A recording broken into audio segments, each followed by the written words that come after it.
Welcome in, the faithful. 2-0. Raise your hands. Did you have the Niners going undefeated this year? At least through the first two games? We did, because Lions out, Eagles out. We're moving on to the Packers. Sunday Night Football. Let's go. But very ugly, inconsistent game. Some things we like, some things we hate. What do you think of our performance in Philly? I'm sticking with the things we like, man. A win's a win, on the road. Started the season on the road, winning both games on the road. I'll take that any time of the day. Yes, things did get a little bit ugly. Had a little bit of problems with our backfields, dropping balls, getting out injured. But at the end of the day, a win's a win. I actually love the defense performance. You got to really tip your hat off to those guys. The secondary was phenomenal. We started seeing a little bit of that defensive line providing pressure and making things difficult for the opposing offensive line. And that's things that you love to see from Niner football. So I'm going to focus on those things because we have a pretty big game coming up ahead of us in week 3. So I'm focusing on the good things. I'm focusing on how good Josh Norman played. His first game with the Niners. I love the way he was able to get his hands on Devontae Smith and basically suffocate him and not let him, explode for crazy big plays. I love the way Jimmy Garoppolo kept himself composed after that kind of sloppy start from him. He was inaccurate in a couple of throws there early on, but then he continued to, be Jimmy Garoppolo and do what he does, which is win football games. 24-8 as a starter for the 49ers. Doesn't get better than that. I'm stoked for this week 2 victory, man. Technically, it could get better than that. I mean, it could be like 23-7. It could be 22-6. It could. 21-5. 20-4. I'm just saying, it could get better. But either way, I'm very happy with our record when Jimmy Garoppolo is on the field. I know those first 4 drives definitely had Twitter abuzz as punt, punt, punt. You go to Twitter, bench Jimmy, bench Jimmy, bench Jimmy. Just wait till we lose a couple games first before we start talking about making that switch at quarterback. I mentioned in the offseason, Jimmy's best attribute. We win games when he's under center. We haven't lost a game yet this season. Pack, that's a tough game.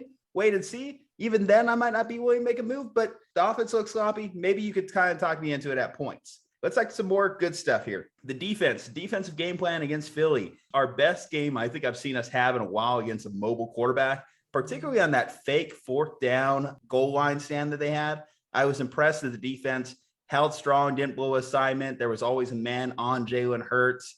And best game plan going in. Yes, you can say Jalen Hurts in terms of the mobile quarterback power rankings is not at the highest rung of the position, but the fact that the Niners were able to do a great job on him still encouraged me going against these tough quarterbacks in our division, Kyler and Russell Wilson, who has plagued us for years.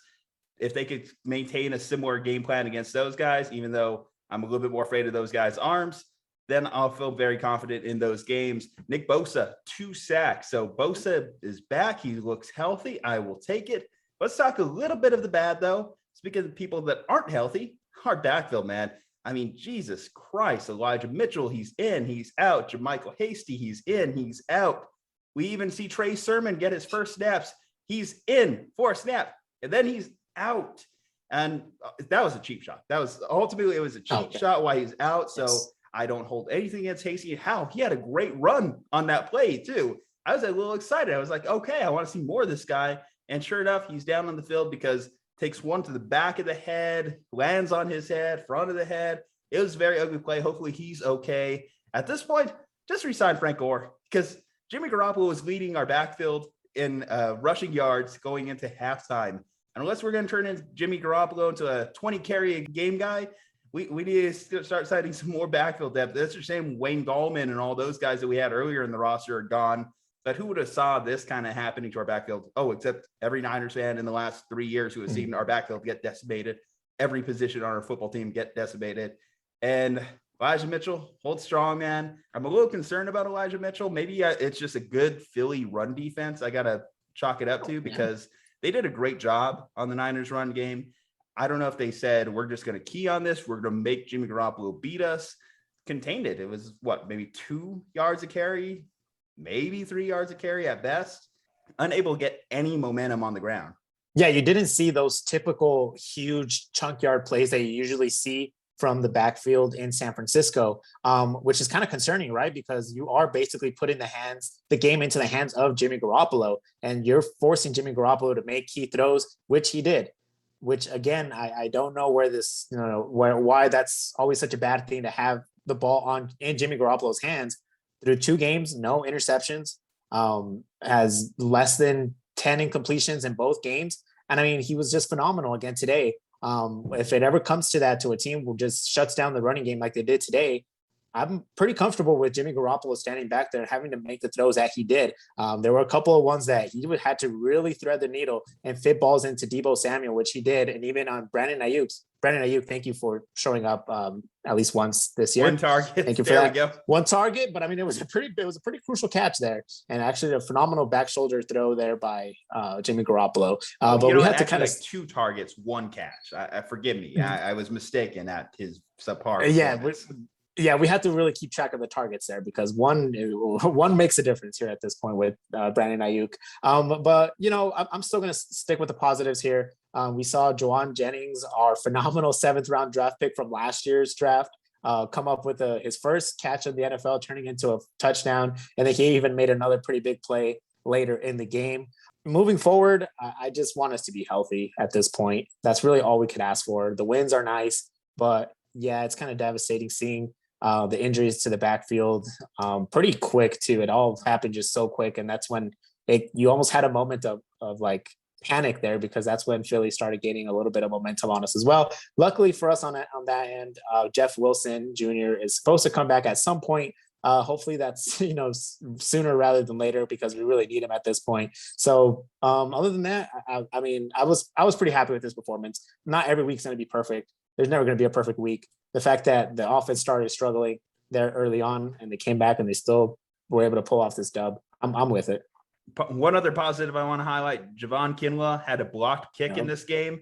Obviously missed week 1, dealing with a little bit of a knee injury, knee tendonitis. So it's good to see the big fella out there making big time plays. That was huge early on in the game because the Niners really couldn't afford to give up more points. We weren't doing anything offensively. Gave us some positive momentum, sent us into halftime on a great note. So Javon Kinlaw coming in huge. Again, stay healthy, big man, because we need every bit of our defensive line, because the secondary is still a questionable issue. Josh Norman got some play today, had a couple PIs early on. Maybe that's just a filling out process. Maybe he just had to do anything to contain those speedy wide receivers on the outside for Philadelphia: Devontae Smith, Jalen Reagor.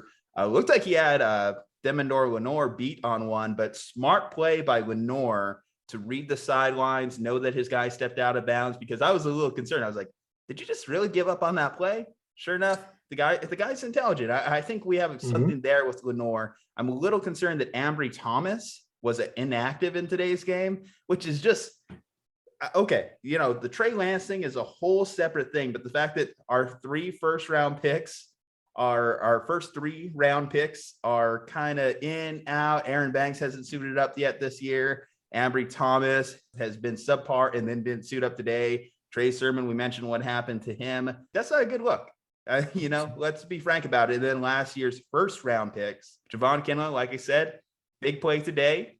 Hopefully he stays on the field. And then Ayuk, just the 1 target, 2 targets, whatever it is, just, not enough targets for your first round pick from literally a year ago. I don't care if Trent Sherfield is having a great camp and everything. When you draft a guy with that high of value, you expect your return on investment. So that is ultimately a shame there. Overall, big game coming up. I'm happy with their performance. I'm happy they got that big week 2 victory. I'm happy they're 2-0, and they're going to need every win they can get, because this NFC West is not letting up. The Rams ended up winning. We're going into the afternoon games here. And of course, the Vikings and Cardinals started. The Vikings started off hot so far. We'll see if they could keep that up. Seattle and Tennessee. Tennessee is a huge underdog, so I'm hoping that they bounce back after their week 1 performance against the Cardinals. This NFC West is going to be a bloodbath, man, and I'm kind of excited for it. I'm not going to lie. If everybody starts 2-0, it's just going to make things even better with week when the teams actually start playing each other here in the next coming week. So I'm excited for it. I'm up to the challenge. I think our Niners, after seeing these 2 performances, I think they're up to the challenge. I don't see any team really pulling ahead heavy after these first couple of weeks. Obviously, we have to see a couple of teams play today. But other than that, I think this NFC West race is going to be exciting from this point on until week 17. All right, Niners 18. People, drop below in the comments what you thought of our week 2 performance against the Eagles. leave a like on this video and subscribe, as we'll be back next week with another breakdown of the Packers Niners Sunday Night Football game. We'll see you next time.